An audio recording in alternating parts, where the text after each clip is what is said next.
Lexis, you're going to breeze right through the cases because you've done the hard part of Google Scholar where you're like dissecting it by yourself. Okay, so don't think of it as a bad thing. I think it's a one up for you because then when you start looking at Lexis, everything will come into play, but a lot quicker and easier. Okay, so here's an example right here. So we have Kelly versus Kelly on top. It tells you the Supreme Court of California. The case was settled in 1938, older case. But it's a little bit different because right here it tells you the citation. The reporter is down here. It's not up here like it is for Google Scholar. Okay, so same citation, just in a different place. It also gives us everything it gives you in Google Scholar on the top. We have here Kelly versus Kelly, right? I like this part because when you have to brief a case for your attorney, it tells you the prior history. Okay, so it was appealed from a judgment of the Superior Court of San Diego County. Clarence Hardin was the judge. So that's telling you the history of the case. Where did it start out at? It started out at in the Superior Court of San Diego County. Remember, that's the lower court.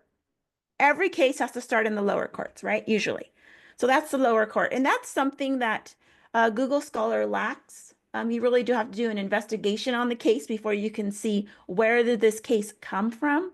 They put it sometimes, but not always. So that's a nice thing about Lexis. It gives you the prior history, right? And it ends up, it came from appeal, but it was in the lower court in San Diego.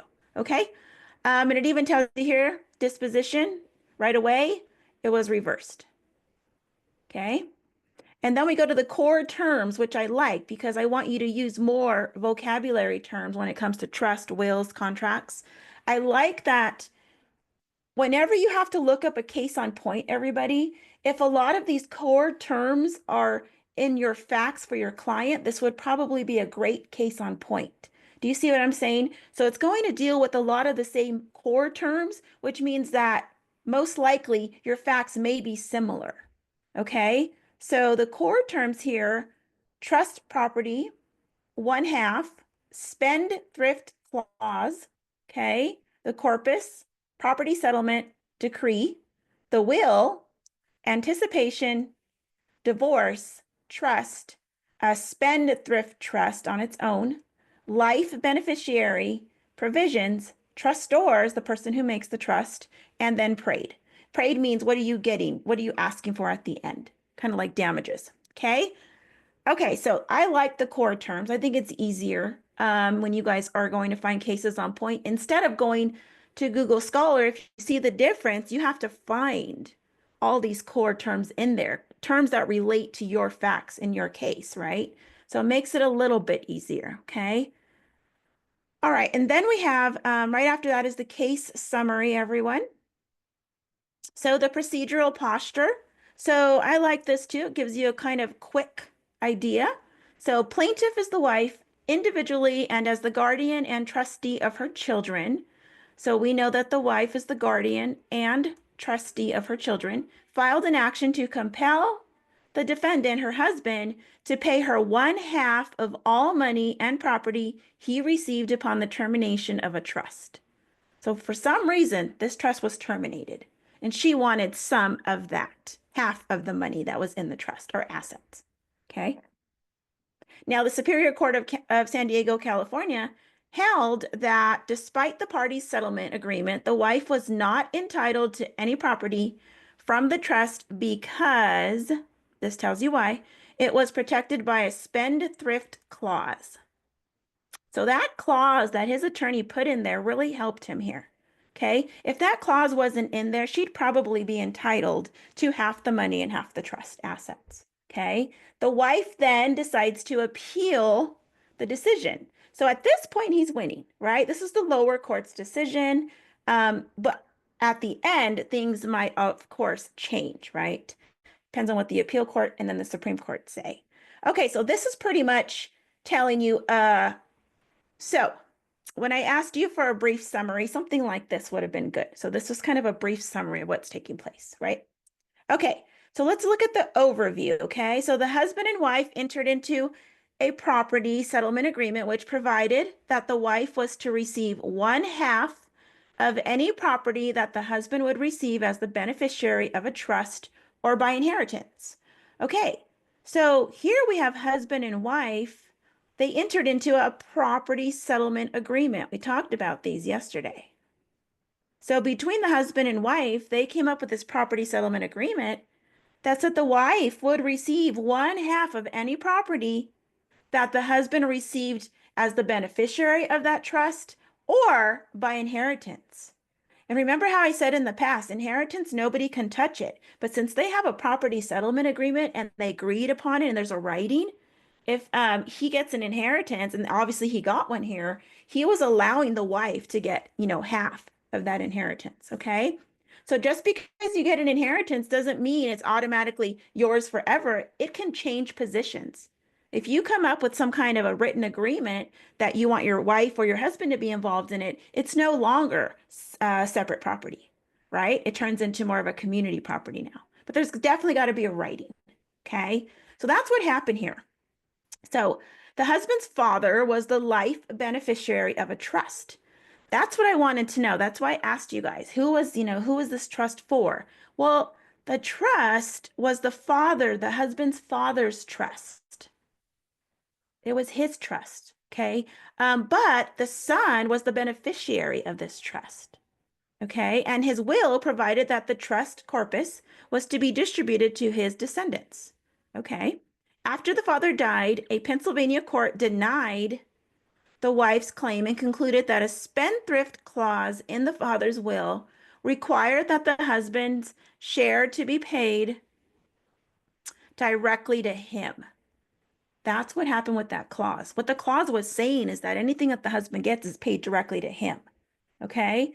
So then the wife decides to file suit in California, and she's alleging that under the settlement agreement, the husband was bound, because they had that agreement, he was bound to turn over one half of the property he received.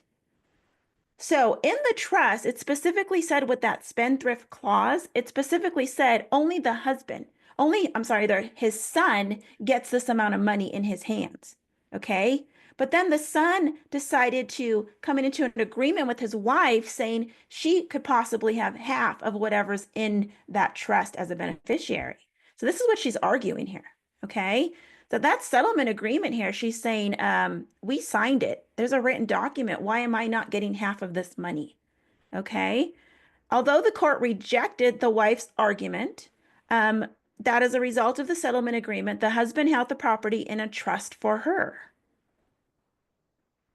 It reversed the trial court's judgment on the grounds of breach of contract. Okay.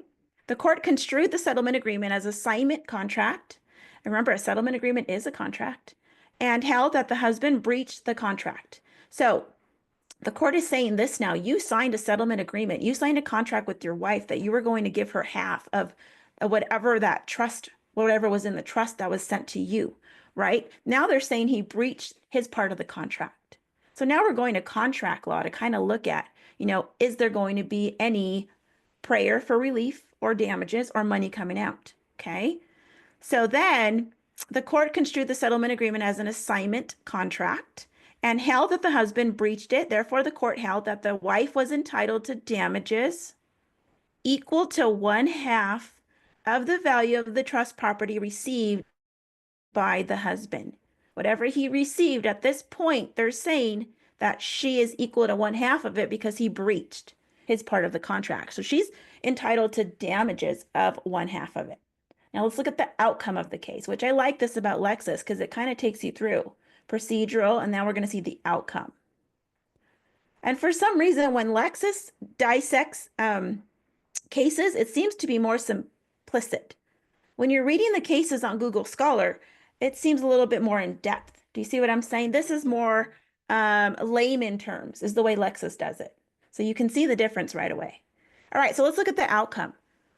So the court reversed the trials court decision. Okay, the court reversed the San Diego court's decision and held that the husband had breached the settlement agreement by refusing to pay to the wife one half of the property he received from the trust.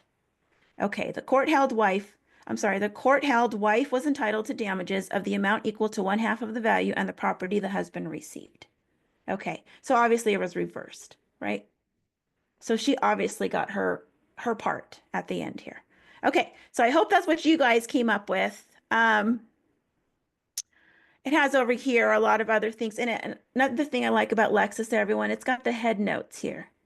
Okay, so estate, gift, and trust law, if you're dealing with some kind of case on this or trust or even spendthrift trust, if you click on this, Lexis will take you to all the spendthrift trust in California, all the cases on that. So that's what's nice, right? When I look for cases for you guys on Google Scholar, I'm sifting through a lot of them. With Lexis, it's pretty fast and quick. Okay. Um, so private trust characteristic, trust beneficiaries, if you something extra, if you wanted to find out more information about that, Lexis also gives you an idea of how they came up with this conclusion at the end. Okay. Um, Now, head notes of the California official reports. Remember, they're the reporter, and it just tells you what they were talking about in their report. They talked about the spendthrift trust. They used alienation, which is kind of more of a real property term. And then, of course, they had trust. They also talked about intent.